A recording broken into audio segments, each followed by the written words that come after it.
우리가 현실적으로 대한민국 한반도에 살고 있으면서 국제 정세를 논하지 않을 수 없거든요. 더군다나 가장 우리의 또 국민의 생명과 안전 또 재산이 또 담보되어야 되는 북핵 문제가 요즘 몇 달 전부터 계속해서 왈가왈부되고 거론이 되고 있고 불거지고 있는데 여기에 대해서 좀 간단하게나마 우리가 좀 얘기를 했으면 좋겠어요. 자, 우리가 지금 뭐 공교롭게도 현 한국과 미국이 새 정권이 거의 같은 해에 같은 그 시기에 출범을 했는데 무엇보다도 이제 현 문재인 정권의 출발과 더불어서 그 예전보다도 그 김정은 정권의 북핵 문제가 더욱더 이제 기승을 부리고 있는 것은 자명한 사실이거든요. 여기에 또 미국의 또 트럼프 대통령께서도 한반도에 또 연일 또 강도 높은 발언을 또 제시하고 있고 여기서 가장 중요한 것은 우리 국민들은 어떤 생각을 가지고 있느냐 또 어떻게 대처를 해야 되는가. 오늘도 뭐 민방위 훈련이 있는 것을 알고 있는데 을지 포커스 렌즈 또 훈련 기간이기도 하고 여기에 대해서 한번 간단하게나마 대신에 좀 세심하게 좀 짚고 넘어갔으면 좋겠습니다. 미친 개랑 싸우려니까 미치고 팔짝 뛰는 거죠 지금. 그러니까 김정은이가 나이는 30대인데 상당히 노련한 그 독재자 수업을 받고 왔다. 그래서 지금 데리고 노는 거예요. 근데 원래 이 트럼프 이 사람도 장사꾼 출신이니까 뭐 손해볼 짓은 안 하겠죠. 근데 얘가 너무 들이댄다 이겁니다. 뭐 괌에다가 무슨 뭐 포위 사격을 하겠다고 생쇼를 하고. 그럼 우리는 어떻게 해야 되느냐? 이게 이제 뭐 미국과 중국 그 사이에서 뭐 어떤 뭐 현명한 외교를 해야 된다 그러는데 지금 실질적으로 설전을 벌이고 있는 건 트럼프랑 김정은이에요. 소위 코리아 패싱 맞는 겁니다. 지금 위기예요, 위기. 저는 우선은 코리아 패싱이라는 용어 자체부터 한번 우리가 지금 짚고 넘어갈 필요가 있다고 생각을 해요. 여기 계신 분들 뭐 코리아 패싱이라는 말은 많이 듣고 계셨고 방금 윤 거사님께서도 언급을 하셨지만은 애당초 콩글리시라고 하는 것은 잘 알고 계시지 않습니까? 애당초 정확하게 문법적으로 따진다면은 뭐 패스 오브 코리아라든가 뭐 또 좀 더 장문으로 넘어간다면은 코리아 has been 패스트 오버라는 식으로 하는 게 맞는 말인데 다시 한번 콩글리시라고 하는 것을 말씀드리냐면은 과연 코리아 패싱에 정체가 있는 것인가라고 하는 겁니다. 그렇다고 해서 뭐 그 개념 자체가 없는 건 아니겠지만은 이 코리아 패싱이라는 말에 집착하고 이것을 떠드는 데는 바로 우리나라밖에 없거든요. 우리나라 언론이라든가 기성 정치권에서 코리아 패싱을 자꾸 언급을 하는데 과연 이 코리아 패싱의 실체가 있느냐 하는 것이에요.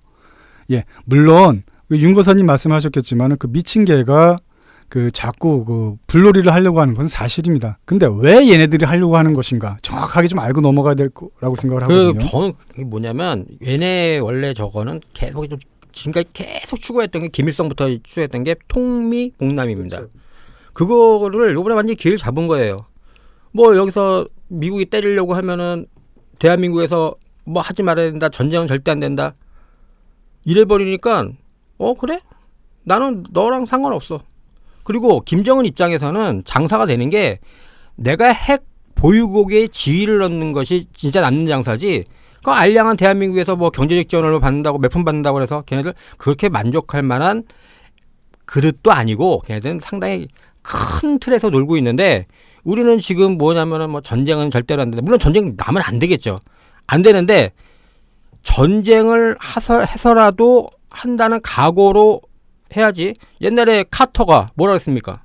뭐 인권외교다 뭐다 해가지고 그 이란 가서 개망신 당하고 이런 것처럼 이 우리가 스스로 어떤 그 기회를 놓치고 있는 거다. 그렇기 때문에 코리아 패싱은 현존하는 우리의 하나의 위기다라고 볼 수 있습니다. 방금 이제 통미봉남 말씀하셨는데 굳이 이제 코리아 패싱을 우리 뜻대로 해석을 한다면 바로 그게 맞죠. 통미봉남. 북한 입장에서는 한국을 제쳐놓고 미국과 하고 직접적으로 대화를 하겠다. 그 대화의 수단으로서 위협용으로서 이제 북핵이라든가 ICBM을 자꾸 제시하고 있는 건데 중요한 것은 우리의 그 언론 일각에서 그 얘기하는 것처럼 과연 미국에서도 한국을 제쳐놓고 북한과 직접적으로 다이렉트로 통하려고 하는 것이냐 한번 이것을 언급할 필요가 있다고 생각을 해요. 제가 왜 자꾸 코리아 패싱을 먼저 얘기를 하냐면은 이 코리아 패싱의 원조는 알고 보면은 이미 지나간 정권이지만은 박근혜 정권부터 시작이 된 겁니다. 정확하게 말씀드리면은 이 코리아 패싱이라는 단어가 우리한테 익숙하게 된 것은 지난 5월 대선 때 대선 토론회에서 유승민 후보가 문재인 후보한테 코리아 패싱론을 운운하면서 이제 사회 일각에 많이 퍼지게 됐는데, 엄격히 따진다면은 박근혜 정권 초창기부터 너무나 이 길을 자초했던 거라고 저는 생각을 하거든요. 중요한 것은 우리나라의 그 한미 동맹의 근간은 바로 우리나라 그 대한민국 안보 체계의 가장 기본적인 질서라고 할 수 있고, 더 나아가서 미국 입장에서는 한미일 그 공조 체계가 제일 중요한 동북아 질서를 확립하는 데 가장 중요한 수단인데, 거기에서 한때 그 박근혜 정권은 그것을 그 부분에서 너무나 일탈하려고 하는 그런 기미가 있었고. 아니죠. 저는 이렇게 생각합니다. 그때 그래요? 목함 지뢰 사건 때 거기서 전쟁 위기다 그래가지고 북한의 실세들과 우리의 김관진 안보실장이 뭐 장시간에 걸쳐 뭐 2박 3일인가 해서 통해서 결론은 물러섰지 않습니까, 북한이? 그때는 우리가 직접 대화를 나선 겁니다. 근데 지금은 트럼프랑 김정은이랑 둘이 계속 설전을 벌이고 있는 거예요. 여기서 문재인 대통령은 이쪽 눈치 보다가 저쪽 눈치 보다가 그때부터 한마디 하면은 뭐 김정은이나 또 그 뭡니까 걔네들 조선중앙통신인가 거기 나와가지고 뭐 이상한 헛소리 하지 말아라 이런 식으로 괴무시하고 있는 거죠. 그런 것처럼 지금 적극적으로 나서려면 차라리 박근혜 정부처럼 안보에서는 직접 북한이랑 야 붙으려면 한번 붙자 해서 이 대화를 해가지고 그때 굴복시켰다든지, 솔직히 말해서 굴복시킨 거 아닙니까? 이제 이런 상황이지, 지금 현 정부의 안보 정책은 스스로 그 코리아 패싱을 자처하고 있다. 저는 그렇게 봅니다. 근데 저는 약간 제가 이 분야에 대해서 잘 모르기도 하지만, 저희 사실 김정은 집권한 지도 시간이 꽤 흘렀는데 저희가 계속 이렇게 코리아 패싱을 걱정하고 통미봉남이라는 용어에 당하고, 그 정도 저희가 외교적으로 무능하고 경제적으로 북한보다 너무 부족해가지고 항상 늘 벌벌 떠야 돼, 그런 상황이 계속 이어지고 있는 건가요? 어떤 그것을 사용해도 안 될 만큼? 근데 지금 경제적 제재는, 예를 들어서 경제적 제재 같은 경우에는 미국이나 한국이나 거의 뭐 극한에 다다를 정도로 북한을 쪼고 있죠. 예를 들어서 미국 같은 경우에는 중국만 하더라도 경제적 제재를 세컨더리 보이콧이라고 해서 북한과 거래하는 중국 기업들을 철저하게 봉쇄하는 정책을 쓰고 있습니다. 오늘 신문 조선일보 같은 경우는 나왔지만은 우리가 사드 문제 때문에 중국에 진출한 한국 기업들이 많은 타격을 받았잖아요. 그것처럼 중국의 길림성이라든가 라오닝성 같은 경우에 거기에 이제 동부 삼성에 포진하고 있는 대북 사업을 하고 있는 많은 중국인 업자들, 사업체들이 지금 도산 직전이라는 겁니다. 그 정도로 미국 입장에서는 북한에 대해서 엄청난 경제적 제재와 고통을 가하고 있는 건데, 문제는 북한 입장에서는 과거 고난의 행군 시기가 있었지 않습니까? 그 고난의 행군 시기를 거친 그런 강단이 있는 애들이기 때문에 다시 한번 그거를 겪는다고 해서 이 북한의 핵미사일이라든가 이런 강력한 군사적 수단을 절대 포기하지 않는다는 거죠. 그러니까 저는 이제 봅니다. 미국이 지금 보고 있는 게 북한의 핵탄두의 경량화, 그 다음에 대기권 재진입, 요게 만약에 성공을 한다면 그때는 군사적 옵션을 시행하지 않을까, 그렇게 보고 있는데, 그럴 만한 그런 여유를 주지 말고 계속 어딥니까? 걔네들이 포기할 수 있게, 그 다음에 또 우리가 스스로 의견을 갖다 제시하고 이렇게 해야 되는데, 지금 그냥 지켜만 보고 있답니다. 계속 반복해서 얘기하지만. 근데 그걸 갖다 소위 말해서 뭐 요즘에 얘기하는 레드라인, 그걸 너무 길게 잡으면 안 돼요. 딱 여기서 하면은 그때 어쩔 수 없다. 이제는 니네랑 한판 붙어야겠다. 이런 어떤 뭐랄까 강한 의지를 보여줘야지. 이스라엘 모사드에 유명한 원칙이 있습니다. 뭐가 있냐? 짓는 개는 가만히 놔둔다. 근데 무는 개는 응징한다. 지금 무는 개예요. 짓는 개가 아니라. 북핵은 물고 있다 이겁니다, 지금. 근데 그런 미친 개를 가만히 놔둔다? 저는 아니라고 생각합니다. 그러니까 우리 윤거선님께서도 중요한 말씀을 하셨는데, 바로 적절한 표현을 했다고 생각을 하거든요. 뭐냐면은 레드라인에 대해서 너무 길게 잡으면 안 된다. 그러니까 결국은 이제 거리 시차의 차이라고 생각을 합니다. 이제 문재인 대통령의 레드라인을 비판하는 쪽에서는 너무 그것을 이제 길게 뒀다. 또 문재인 대통령 입장에서는 단순히 어떤 가이드라인을 제시한 거다. 근데 결국 시각의 차이인데, 저도 약간 이제 현 정권의 어떤 대북 정책에 대해서는 불만이 아주 없는 것은 아니에요. 그러니까 대북 정책이라고 한다기보다는 결국은 우리나라 입장에서는 미국과 중국 사이에 줄다리기를 하고 있는 입장이거든요. 특히나 사드 문제에 있어서는. 그런데 여기에 대해서 확실한 국가적인 어떤 정책 비전이라든가 국방 철학이라든가 이런 것을 좀 보여줄 필요는 있다고 생각을 합니다. 그러니까 저는 거기서 이제 말씀드리고 싶은 게 지금 이제 세계 전 세계가 주목하고 있는 게 뭐냐면 6차 핵실험을 과연 할 것인가. 근데 아까 말씀드린 것처럼 6차 핵실험에서 그 핵탄두의 경량화, 그 다음에 대기권 재진입, 얘들은 그거 그냥 덮어놓고 하지는 않을 거예요. 왜냐하면 지금 뭐 미국의 뭐 그 군수내부 3명이 와가지고 어저께 막 엄포를 놓고 했지 않습니까? 근데 6차 핵실험에서 만약 그게 성공한다 그러면은 그때는 미국이 선택할 수 있는 거는 군사적 옵션밖에 없는 거죠. 그럼 여기서 뭐 한반도 뭐 우리 대한민국의 동의 없이는 안 한다. 그거는 전쟁을 못 한다. 그거는 진짜 무슨 외교적 수사일 뿐이지 현실적으로 그 두 가지 조건이 맞춰지면 미국은 자기네 본토가 공격을 받는다는 그러는 건데 그걸 미국 국민들이 가만히 있겠습니까? 거기도 민심이 있는데. 글쎄, 결국 이제 선제 타격의 얘기인데 과연 요즘 이제 그 괌에 그 북한이 계속해서 미사일을 그쪽 괌 그 영토 안으로 이제 쏘아 올릴 것이냐. 여기 이제 관건이 되겠죠. 근데 저는 약간 좀 좀 시각적인 차이를 두고 있는 것이 어찌됐든 간에 미국이든 러시아든 중국이든 자신의 자국의 영토나 영해로 직접적인 공격을 받지 않는 한, 예를 들어서 과거 이제 1941년에 진주만 그 공습처럼 직접적인 그 폭격을 받지 않는 한 그 미국은 먼저 군사적인 제재를 가하기에는 약간 무리수가 있는 것이 아닌가라는 생각을 하거든요. 그러니까 이라크 전쟁이 소위 말해서 예방 타격 전쟁의 대표적인 하지만 사례인데 이라크 전쟁 같은 경우에는 이미 이제 9.11 9/11 사태로 인해서 엄연히 뉴욕 한복판이 심장부가 타격을 받았기 때문에 그것을 전쟁으로 간주하고 그거는 간 거죠. 아프가니스탄이고 아니 그러니까 물론 이라크나 그러니까 아프가니스탄과 이라크 전쟁이 거의 이제 동시다발적으로 일어나지 않았습니까? 결국 후세인을 잡기 위해서 이라크 전쟁이 벌어진 건데 그 후세인이 그 9.11 9/11의 그 배후 세력으로 있었다는 것, 그런 그 심증이 있었기 때문에 또 더군다나 대량 학살 무기를 또 파괴해야 된다는 그런 또 생각으로다가 미국이 들어간 거거든요. 그러다가 결국은 아프가니스탄까지 들어간 거죠. 문제는 전쟁의 개념이에요.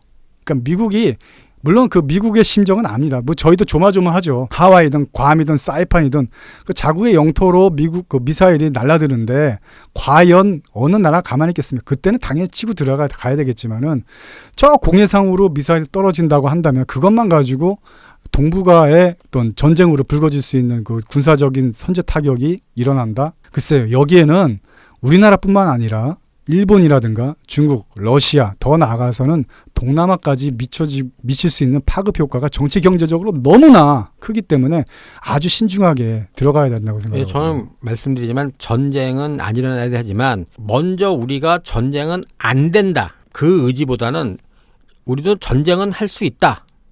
이 의지가 더 중요하다는 겁니다. 전쟁을 막기 위한 거죠. 그렇죠. 현실적으로 그렇다면 이제 윤 거사님처럼 그 어떤 뭔가를 보여줘야 되는 거 아닙니까? 그럼 구체적인 어떤 대안이 있을까요? 보여줄 수 있는? 지금 뭐가 하냐면 보여줄 수 있는 게 뭐냐면 지금 서로 엇박자라 이거입니다. 한미 정상회담 이후에 공통적인 특징이 뭐냐면 워싱턴과 서울의 발언이 서로가 딴 얘기하고 있어요. 같은 주제 가지고. 뭐 한미 FTA도 그렇고 뭐 이런 것들처럼 서로 딴소리 하고 있다 이겁니다. 그럼 여기서 그 딴소리를 하지 않는 것이 일단 중요해서 한미 동맹이라는 거가 있다고 그러면은 정말 실제적으로 존재한다 그러면은 같은 목소리가 나와야 되는데 여기는 때리겠다 그러고 우리는 전쟁하면 안 된다 그러고 우리 동의 얻어야 된다고 이러면 내가 김정은이라도 알아봐 웃기고 있네 둘이 안 맞네 이 생각 드는 거죠.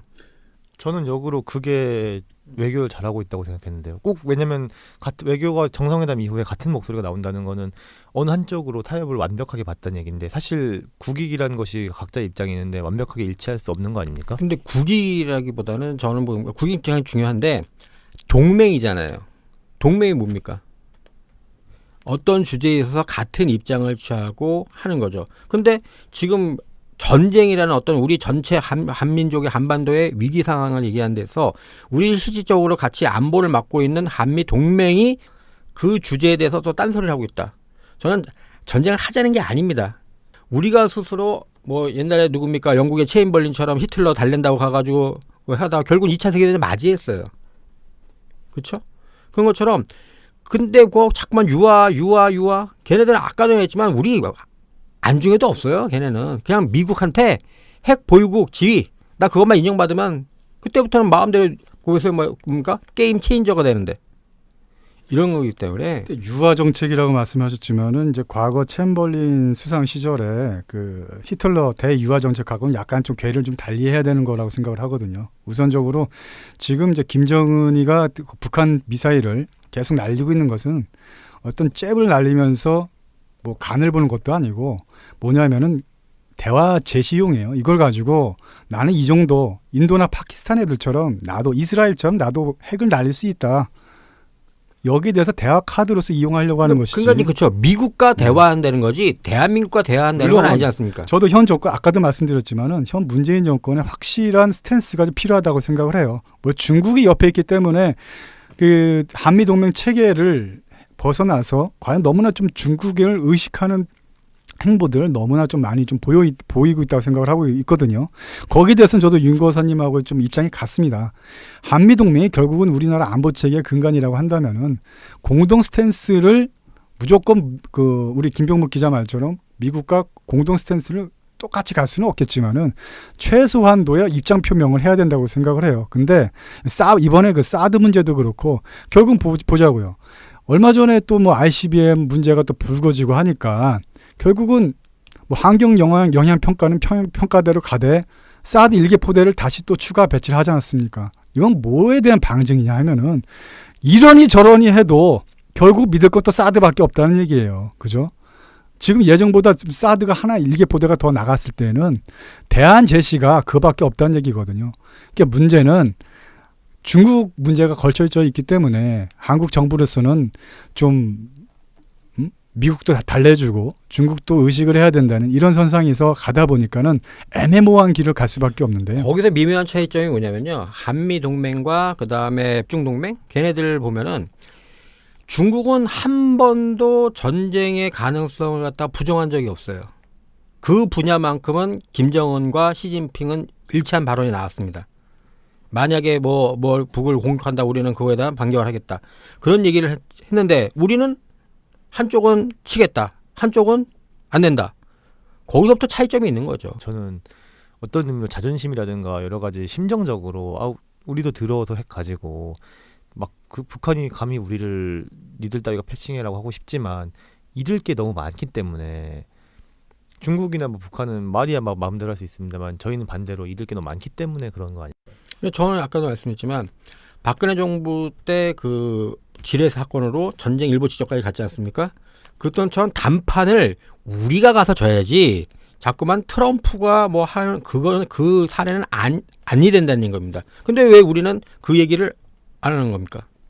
근데 이제 윤거선님께서는 아까 이제 그 박근혜 정권 시절에 그 목함 지뢰 사건을 말씀하시는데 애당초 이제 문재인 정권이 요즘 들어서 코리아 패싱이라는 말이 자꾸 나오는 얘기가 뭐냐면은 마치 그것이 무슨 문재인 정권의 원죄인 것 마냥 그 오도가 되고 있다는 얘기예요. 애당초 아까도 처음 말씀드렸지만은 박근혜 정권부터 그 어차피 통미봉남은 북한의 오래된 대미 정책입니다. 근데 요즘 들어서 코리아 패싱 자꾸 얘기하는 게 뭐냐면 답답한 게 이거는 그 원조가 이전 정권부터 거슬러 올라가야 되거든요. 이제 출범한 지 6개월도 반년도 아직도 안 된 문재인 정권한테 자꾸 이 원죄를 씌우는 것은 준비된 정권이라면서요. 준비된 정권. 하지만 이렇게 생각을 해보자고요. 네. 아까 이제 박근혜 정권 때는 이제 목함 지뢰 사건 얘기를 했지만은 하지만 조중간의 어떤 군사 동맹 걔네들이 혈맹이라고 하지 않습니까? 네, 우리도 자, 혈맹이죠. 중국 그 전승절 때 대부분의 그 자유진영에서 참가하지도 않은 전승절 그 기념 행사에 박근혜 대통령이 직접 막내에 올라가서 시진핑과 나란히 군사 퍼레이드를 봤다는 겁니다. 그 제3국가 자유진영에서는 거의 참여하지 않았어요. 그 전승절이란 뭐냐? 한때 아까 중요한 말씀하셨지만 6.25 때만 하더라도 한국 전쟁 때만 하더라도 중국은 우리의 적국이었습니다. 그리고 지금도 아직까지도 우리나라는 전쟁 국가예요. 휴전 국가고 그다음에 조선 인민민주주의 공화국과 중화인민공화국은 아직도 혈맹 관계입니다.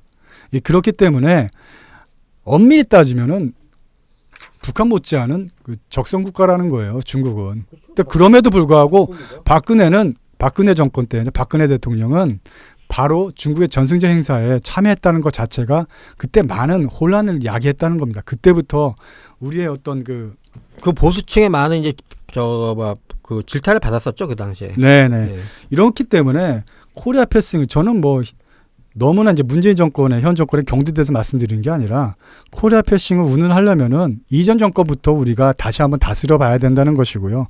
그렇다고 해서 문재인 정권이 너무나 잘하고 있다고 생각지는 않습니다. 전 다시 한번 말씀드리지만은 미국과 중국 사이에서 오락가락할 수 있는 어떤 국방 정책이라든가 대북 정책 인정을 하지만은 현 시점에 있어서는 사안이 사안이만큼 보다 확실한 솔직한 대북 정책 그리고 한미 동맹 체계를 우리가 완성을 해야 될 시점이 아닌가라고 생각을 하고요. 사드에 대해서 마지막으로 말씀드린다면은 좀 우리 솔직해지자는 겁니다. 뭐 사드는 이제 뭐 기정사실화된 거예요. 어저께 그렇죠. 어저께 이제 네. 어저께 이제 누가 미군 수뇌부 3인방이 네네. 그 성주 방문하지 않았습니까? 그다음에 나온 뉴스가 뭐냐면 그 이후부터 그 사람들이 들어갔다 나온 이후에 갑자기 미군 헬기들이 많이 떠가지고 공수를 하더라. 이제 본격적으로 배치 준비를 한다.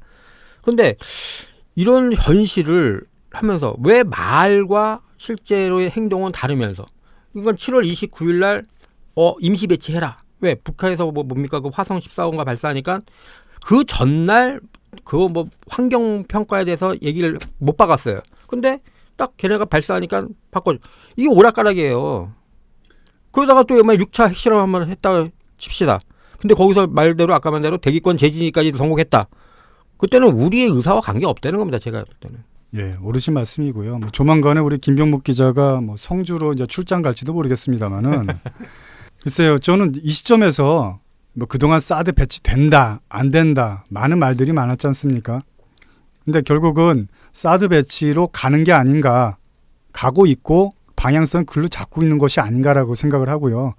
뭐 그동안 뭐 진보던 보수던 많은 그 반대론자 찬성론자들이 있었지만은 과연 사드가 없다면은 어떤 대안을 제시할 수 있는가? 현실적인 대안을 좀 제시를 하자. 그리고 이제는 좀 보다 현실적으로 솔직해야 될 때가 아닌가라는 생각을 하게 되고요.